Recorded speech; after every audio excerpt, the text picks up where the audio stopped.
محبوب نے اپنی میلاد کا مقصد بتا دیا، میرے امتی میلاد کی خوشی منانا چاہتے ہو ضرور مناؤ، لیکن اس انداز سے مناؤ کہ تمہارے اخلاق اور کردار سے تمہارا پورا ماحول روشن ہو جائے۔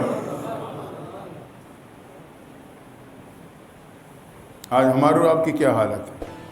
دکان دفتر اور گھر سجا لیتے ہیں، خوب روشن کر لیتے ہیں، در و دیوار روشن، اندر اندھیرے، دھوکے کے، جھوٹ کے، غیبت کے، ناپ تول میں کمی کے، ملاوٹ کے۔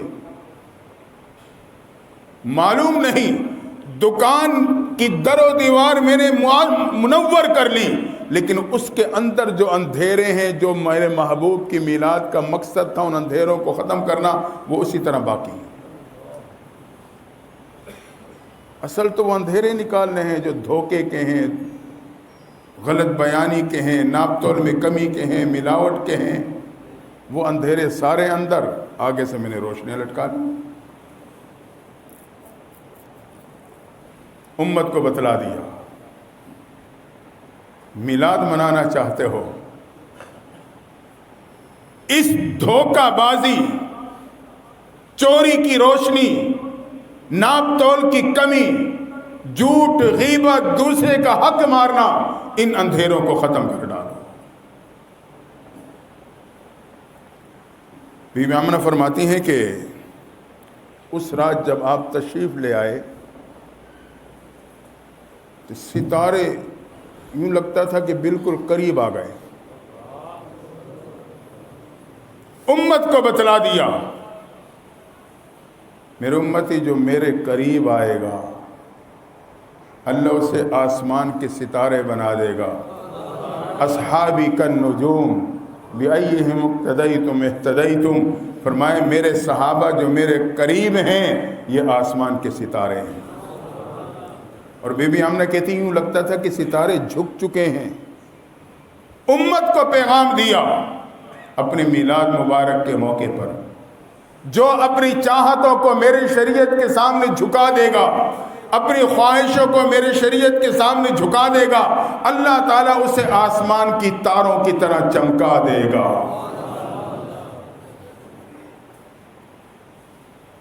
اور بی بی آمنہ کا فرمان ہے کہ دنیا میں آتے اب سجدے کی حالت میں پلٹ گئے، سجدے کی حالت میں پلٹ گئے۔ امت کو بتلا دیا، میرے امتی میلاد منانا چاہتی ہے، میری میلاد کی خوشی منانا چاہتی ہے، تو میری میلاد کی خوشی یہ ہے کہ اپنی پیشانی کو رب کے سامنے جھکا دینا۔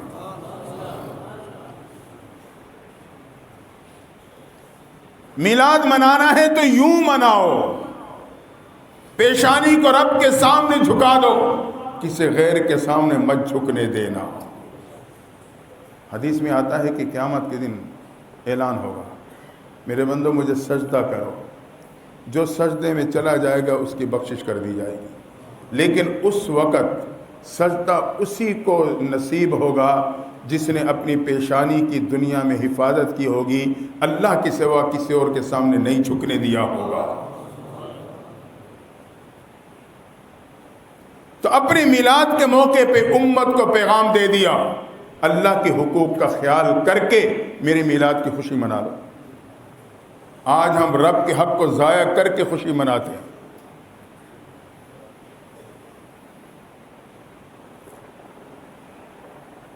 جب آپ دنیا میں تشریف لائے، فارس میں 1500 سال سے مسلسل جلنے والی آگ یک لخت بجھ گئی، نہ بجھنے والی آگ یک لخت بجھ گئی۔ امت کو پیغام دیا، میرے امتی میں آگ لگانے نہیں آگ بجھانے آیا ہوں۔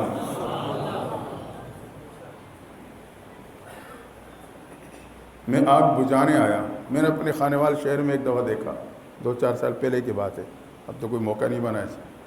نوجوان ہیں، رات کے وقت شمع جلائے ہوئے لائن میں جا رہے ہیں۔ میں نے کہا یہ کیا ہے؟ کہنے کہ یہ محبوب کی آمد کی خوشی منا رہے ہیں۔ میں نے کہا انا للہ و انا الیہ راجعون، محبوب تو آگ بجھانے آئے تھے اور یہ آگ جلا کے محبوب کی آمد کی خوشی منا رہے ہیں۔ تو سنجیدگی کے ساتھ سوچیں، کیا ہم پوری زندگی اسی پوائنٹ پہ کھڑے رہیں گے؟ میلاد چوک میں ہی کھڑے رہیں گے بس؟ میری زندگی میں کتنی دفعہ ربیع الاول آیا اور چلا گیا. میں نے سوچا کہ میلاد کی چوک سے میرا ایک قدم بھی نوجوان کا آگے بڑھا ہے یا نہیں. میں اسی پوائنٹ پہ کھڑا ہوں. دوستو مجھے آگے بڑھنا ہوگا. اپنے نوجوان کو محبوب کے اخلاق، کردار، عادات و صفات سے آگاہ کرنا پڑے گا. محبوب کی آمد اور میلاد مبارک کے مقاصد کو بتلا کر ان کی زندگیوں کو بدلنا پڑے گا.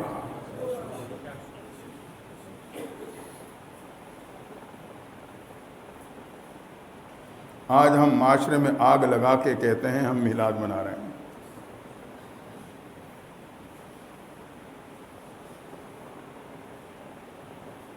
ایک وہ دن آیا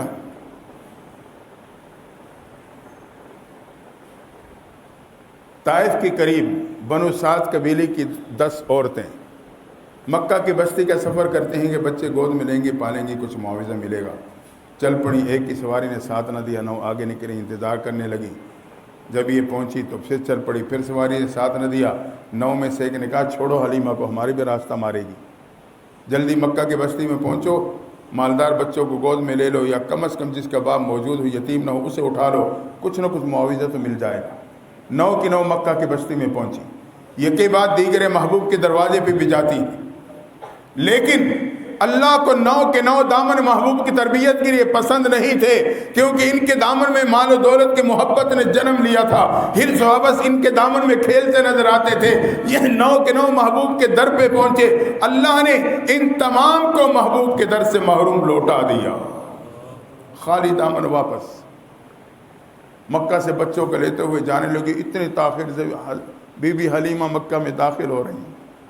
مکہ میں داخل ہوں، ایک ایک کے دروازے پہ بچہ ہے، بچہ ہے، بچہ ہے. پتہ چلا نہیں، کوئی بچہ نہیں. پتہ چلا کہ مکہ میں کوئی بچہ نہیں رہا سوائے ایک کے. ایک کی طرف بلانے والا ایک ہی رہ گیا تھا. اب حلیمہ آمنہ کے دروازے پر. حلیمہ حلم سے ہے. حلیمہ کے دامن میں حلم نے جنم لیا تھا. صبر و تحمل حلیمہ کے دامن میں کھیلا کرتے تھے. رب کو یہ دامن اتنا پسند آ چکا تھا کہ اللہ اس دامن کے انتخاب محبوب کی تربیت کے لیے کر چکا تھا. اب رب نہیں چاہتا تھا جب حلیمہ کو پتہ چلے گا میرا محبوب یتیم ہے تو کسی اور بچے کا احتمال نہ آ جائے. اس لیے حلیمہ مکہ پہنچی تو کوئی بچہ نہیں سوائے ایک کے. آخر کار حلیمہ آمنہ کے دروازے پہ. آمنہ بچہ ہے؟ ہاں ہے. باپ ہے؟ نہیں باپ نہیں، بچہ یتیم ہے. اب کوئی اور تھا نہیں کہ احتمال آتا. حلیمہ کہنے لگی اچھا آمنہ مجھے دکھاؤ تو صحیح. آمنہ حلیمہ کو لے کے چلی. محبوب چارپی پہ، چہرے پہ سفید چادر. حلیمہ آگے بڑھی، محبوب کے چہرے سے چادر ہٹائی تو محبوب پیغمبر نے آنکھیں کھولی. حلیمہ کو دیکھتے ہی محبوب پیغمبر مسکرا پڑے.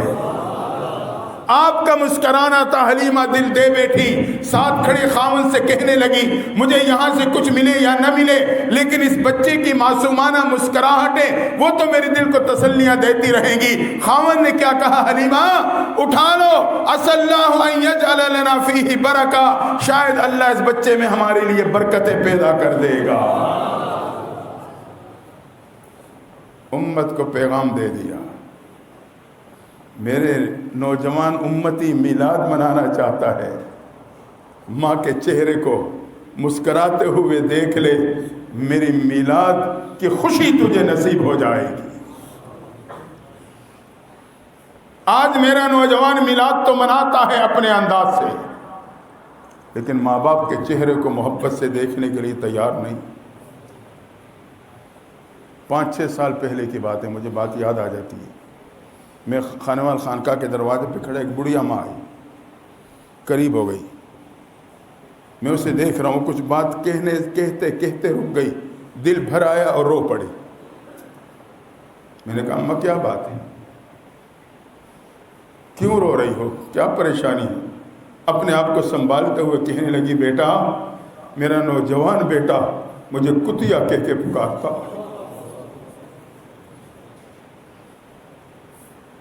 میرا نوجوان بیٹا مجھے کتیا کہہ کے پکارتا ہے. میں محبوب کی میلاد مناتا ہوں. ماں باپ کے ساتھ میرے نوجوان کا یہ معاملہ، خدا کی قسم روز اطہر میں محبوب کا دل تڑپ جاتا ہوگا. امت کو پیغام دیا میری میلاد کی خوشی منانا چاہتا ہے تو خوشی سے ماں باپ کے چہرے کو دیکھ لے. اس کے لیے اولاد تیار نہیں. مزاج کے خلاف کوئی بات ہو جائے وہ ماں باپ کے چہروں کو محبت و مسکراہٹ سے دیکھ لے, سوال ہی نہیں پیدا ہوتا. نفرت سے دیکھے گا, غصے سے دیکھے گا. یاد رکھنا کبھی غصے کی نظر ماں باپ کے چہرے پہ نہ ڈالنا.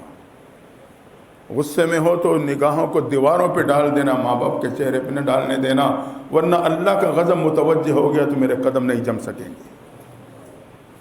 یہ چہرہ وہ چہرہ ہے جس کو محبت سے دیکھنے پر اللہ مقبول حج و عمرے کا ثواب عطا کرتا. دیوبندی میلاد مناتے ہیں لیکن اس طرح مناتے ہیں. بی بی آمنہ نے اٹھا لیا, بات یاد ہے؟ بی بی آمنہ نے اٹھا لیا, آگے آگے, بی بی آمنہ پیچھے پیچھے, حلیمہ نے اٹھا لیا. اب حلیمہ محبوب کو لے کر دروازے سے نکل رہی ہیں, بی بی آمنہ پیچھے ہیں. اپنے لخت جگر کو ڈھیروں دعائیں دیتے ہوئی رخصت کر رہی ہیں. گھر سے نکلتے نکلتے امت کو پیغام دیا, میرے امتی گھر سے جب بھی نکلنا, کسی سفر پہ جانا, کام پہ جانا, ماں باپ کی دعائیں لے کے جانا, اللہ کامیابی کے ساتھ لوٹا دے گا. اس وقت بی بی آمنہ کو کیا معلوم تھا میرے لخت جگر جو محمد بن عبداللہ ہے, ایک وقت آئے گا اللہ اسے محمد الرسول اللہ بنا دے گا. لیکن دعائیں دیتے ہوئے رخصت کر رہی ہیں. محبوب ماں سے دعائیں لیتے ہوئے جا رہے ہیں. امت کو پیغام دے دیا, گھر سے چلنا تو ماں باپ سے دعائیں لے کے چلنا. اگر ماں باپ دنیا سے جا چکے ہیں تو انہیں دعائیں دے کے چلنا. حلیمہ نے گود میں لیا. حلیمہ کے خاوند سواری پہ سوار ہوئے. حلیمہ آپ کو لے کے پیچھے بیٹھ گئی. سواری اٹھنے کا نام نہیں لیتی, چلنے کا نام نہیں. حلیمہ کا خاوند حیران ہے کہ یہ تو ابھی تو یوں لگ رہی تھی دوڑ پڑے گی, ایسے رکی ہے کہ نام ہی نہیں لیتے ہلنے کا. نیچے اترے, ادھر ادھر دیکھا, وہ پھر چلنے کے لیے تیار, پھر اوپر چڑھے کہ اب یہ دوڑے گی, پھر وہ وہیں کھڑی کی کھڑی. 2-3 دفعہ ایسے ہوا تو انہیں اندازہ ہو گیا کہ شاہ سوار پیچھے ہے, وہ آگے آئے گا تو سواری چلے گی. آمنہ محبوب کے لے کے آگے بیٹھی, خاوند پیچھے بیٹھا. اب وہ سواری ایسے دوڑی کہ دوسروں کی سواریوں کو پیچھے چھوڑ گئی. امت کو پیغام دیا, میرے امتی اگر تو اپنی زندگی میں میری شریعت کو مقدم رکھے گا تو تیری زندگی کی سواری کامیابی کے ساتھ تیز رفتاری کے ساتھ منزل کی طرف بڑھتی چلی جائے گی, بغیر کسی رکاوٹ کے تو اپنی منزل کو پالے گا. لیکن آج کا امتی میلاد تو منانا چاہتا ہے لیکن اس کام کے لیے تیار نہیں. محبوب نے امت کو یہی پیغام دیا میلاد کے زمانے میں, میرے شریعت کو مقدم رکھنا, رکاوٹیں ہٹ جائیں گی, تیزی کے ساتھ کامیابی کی طرف بڑھو گے. آج میں شریعت کو پس پس ڈال کے پھر میں کہتا ہوں جی مولوی صاحب, پیر صاحب, قاری صاحب, فلاں صاحب, کاروبار میں رکاوٹیں ہیں, لگتا ہے کسی نے کچھ دبا دیا ہے. میرے محبوب نے اس وقت اپنی امتی کو یہ پیغام دے دیا تھا. یہ میرے نبی کی میلاد کے موقع کا پیغام ہے امت کے نام. مختصر یہ, محبوب پیغمبر بی بی حلیمہ کے غریب قدے میں پہنچ گئے, جہاں بکریوں کا دودھ بھی خشک ہو چکا تھا. حلیمہ کے خاوند سوچ رہے تھے دودھ کیسے پلائیں گے, کہاں سے پلائیں گے. جیسے محبوب پہنچے تو بکریوں میں دودھ بھر آیا, برتن پہ برتن بھر گئے, دودھ ختم ہونے کا نام نہیں لیتا. خاوند نے جب یہ منظر دیکھا تو کہنے لگے حلیمہ لقد اخذت مبارکہ, لگتا ہے واقعی تو کسی بابرکت بچے کو اٹھا کے لائی ہے. ایسی برکت ہے. اس موقع پہ بھی امت کو پیغام دیا.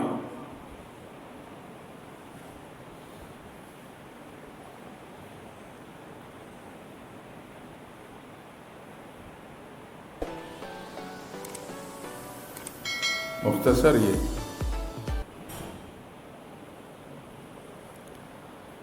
بی بی حلیمہ کی بیٹی شیمہ ایک دفعہ بی بی حلیمہ کا اپنا بیٹا بھی تھا، محبوب پیغمبر کو دائیں سینے سے دودھ پلاتی، بیٹے کو بائیں سے پلاتی۔ ایک دفعہ سوچا کہ اس پیارے کو بائیں سے بھی ایک دفعہ پلا دوں تاکہ دونوں طرف برکت حاصل ہو جائے۔ جب محبوب پیغمبر کو اپنے اس بچے کی سائیڈ کی طرف لٹا کے دودھ پلانے لگی، محبوب نے دودھ قبول کرنے سے انکار کر دیا، منہ میں دودھ کو قبول نہیں کیا، امت کو بتلا دیا میرے امتی میں بھائی کا حق دلانے آیا ہوں، کھانے نہیں آیا ہوں۔ اگر میلاد منانا چاہتا ہے، جو بھائی اور بہن کا حق دبا رکھا ہے وہ اس کے حوالے کر دے۔ میلاد منانے اور میلاد کی خوشی منانے والا آج اس کام کے لیے تیار نہیں۔ دوستو ہم سوچیں کب تک زبانی جمع خرچ میں چلتے رہیں گے؟ میلاد چوک سے آگے بڑھے ہیں۔ فرمائے میں حق دینے آیا ہوں، حق کھانے نہیں آیا۔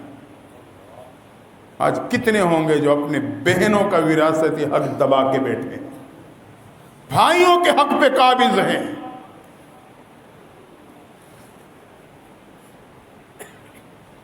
شور مچانے میں سب سے آگے، دعووں میں سب سے آگے۔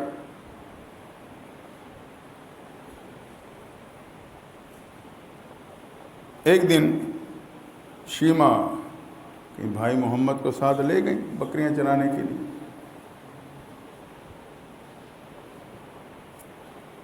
کچھ عرصہ گزرا، بی بی حلیمہ بھی کمزور تھی، شیمہ کے والد بھی بیمار ہو گئے۔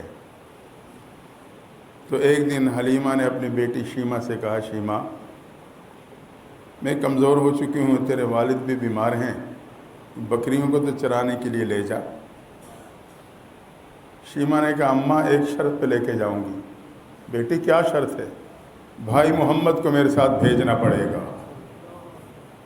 حلیمہ پریشان ہو گئی، ڈرتی تھی کہیں ایسا واقعہ کوئی پیش نہ آ جائے۔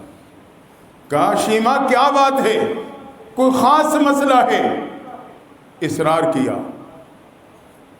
شیمہ کہنے لگی، اماں جان جب بھائی محمد کو ساتھ لے کے جاتی ہوں، مجھے دھوپ میں بکریوں کے پیچھے بھاگنا نہیں پڑتا، میں ایک طرف سائے میں بھائی محمد کو لے کے بیٹھ جاتی ہوں، بکریاں چرتے چراتے خود بخود وہاں آ کے جمع ہو کے میرے بھائی محمد کے دیدار کرنے لگ جاتی ہیں۔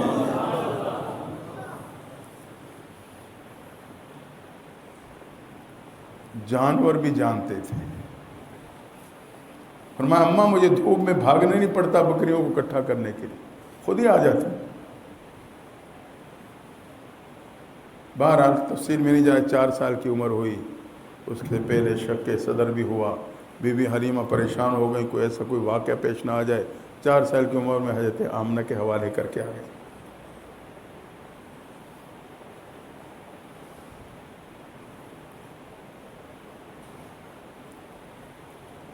پھر وقت کے ساتھ ساتھ آپ نے امت کو پیغامات دیے۔ غزوہ حنین کے موقع پر بڑا مال، بڑی غنیمت ہاتھ لگی، بڑے قیدی ہاتھ لگے، مال غنیمت تقسیم۔ ایک بڑی عمر کی خاتون آئی، صحابہ سے ملی، ان قیدیوں میں تھی، کہنے لگے میں بھائی محمد سے ملنا چاہتی ہوں۔ ماں آپ کون ہو؟ کہ میں ان کی بہن ہوں۔ ان کا ان کی تو کوئی بہن نہیں تھی۔ کہا نہیں میں ان کی بہن شیمہ ہوں۔ خیر صحابہ نے جا کے محبوب سے بتایا، محبوب نے کہا کہ بلا لو۔ شیمہ آئی، آپ نے اپنی کملی نیچے بچھائی، کہا شیمہ بہن اس کے اوپر بیٹھ جا۔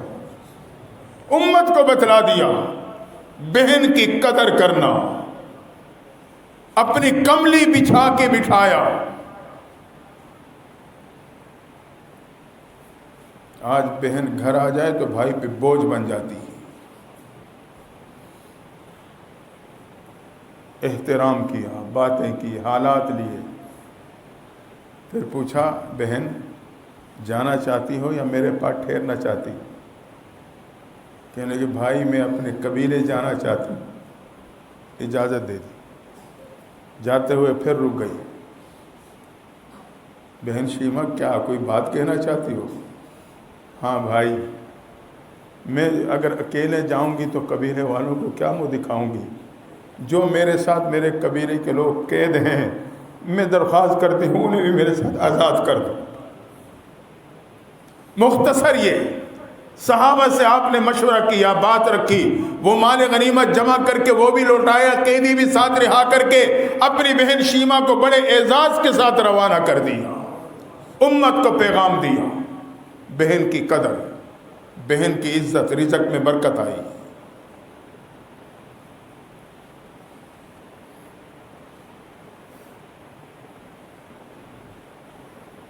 بہرحال واقعات تو پھر بہت سے واقعات ہیں. کہنے کا مقصد یہ ہے کہ میرے محبوب کے جو دنیا میں تشریف لانے کے مقاصد ہے، جو پیغامات ہیں، اس کو ہم علماء سے سمجھیں اور اس کو اپنانے کی کوشش کریں. جب میں آپ کی تعلیمات اور پیغامات کو اپناؤں گا یقیناً روز اطہر میں میرے محبوب کا دل خوشی سے جھوم اٹھے گا.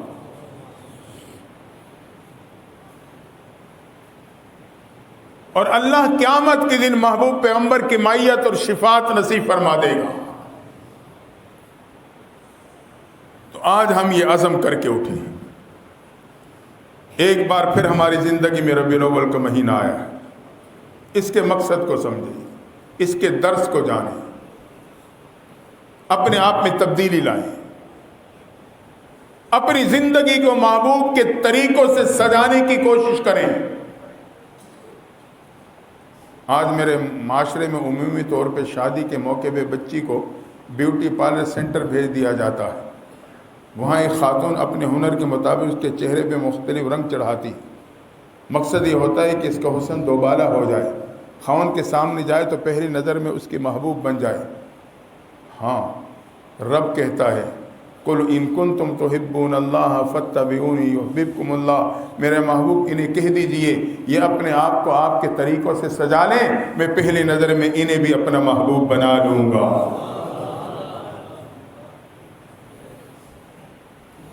یہ مہینہ مجھے اور آپ کو پیغام دیتا ہے اپنے آپ کو محبوب کے طریقوں سے مزین کر لیں. روایت میں آتا ہے جب موت کا وقت قریب آ جائے جنت کے فرشتے بھی آتے ہیں، جہنم کے بھی. اعضاء سونگتے ہیں. اگر تو اس کے اندر باہر اعضاء سے گناہوں کی بدبو آتی ہے تو جہنم کے فرشتے روح قبض کر لیتے ہیں. اگر نیکیوں کی، سنتوں کی خوشبو آتی ہے تو پھر جنت کے فرشتے روح قبض کر لیتے ہیں. تو ہم اپنے آپ کو محبوب کی سنت و طریقوں سے ایسا سجائیں جب موت کے وقت فرشتے میرے اور آپ کے جسم کے اعضاء کو سونگیں تو وہ یہ کہنے پہ مجبور ہو جائیں یہ تو اپنے نبی کا سچا عاشق ہے. ہاں یہ ہے زندگی، یہ ہے مقصد میرے محبوب کے تشریف لانے کا. اور آخر میں ابھی 9-10 بچوں کی دستار بندی ہوئی، بچیوں کی دوپٹہ پوشی ہوئی.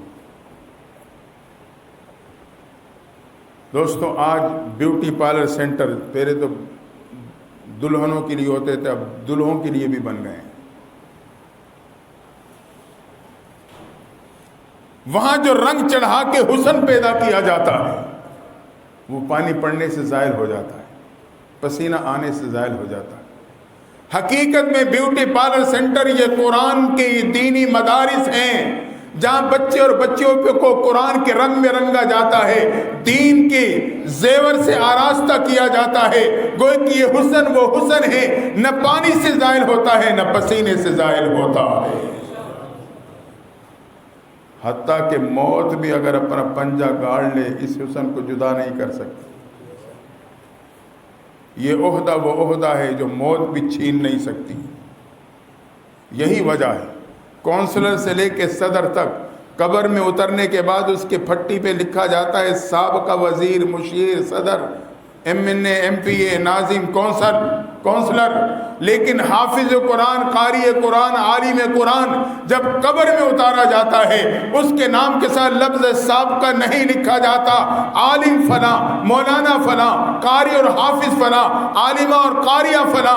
اس کا مطلب یہ ہے کہ یہ قبر میں اترنے کے بعد بھی عالم اور قاری ہے، قبر میں اترنے کے بعد بھی یہ عالمہ اور قاریہ ہے، یہ عہدہ موت کے بعد بھی اس کے ساتھ قائم ہے، حتیٰ کہ میدان حشر میں بھی یہ عالم اور قاری رہے گا، یہاں تک جنت جائے گا تب بھی عہدہ باقی رہے گا، وہاں بھی علماء کی ضرورت پڑے گی۔ جب جنتیوں کو تمام نعمتیں مل جائیں گی، رب پوچھے گا میرے بندو اور تمہیں کیا چاہیے؟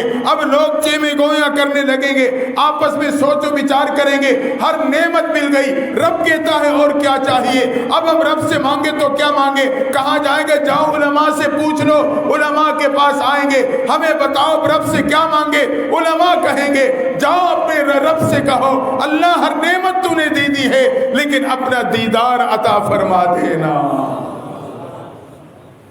رب پھر اپنا دیدار عطا فرمائے گا۔ دوستو یہ قافلہ وہ قافلہ ہے، ان سے محبت کریں، اپنے بچے بچیوں کو قرآن والوں کے ساتھ جوڑ دیں، میری دنیا بھی بن جائے گی، آخرت بھی سنور جائے گی۔ دعا ہے اللہ تعالی اس ادارے کی محنتوں کاوشوں کو قبولیت عطا فرمائے، حضرت قاری صاحب اور ان کے صاحبزادے اور یا اللہ ان کی اس محنت و کاوشوں میں اللہ اور برکت عطا فرما دے۔ وآخر دعوانا ان الحمدللہ رب العالمین۔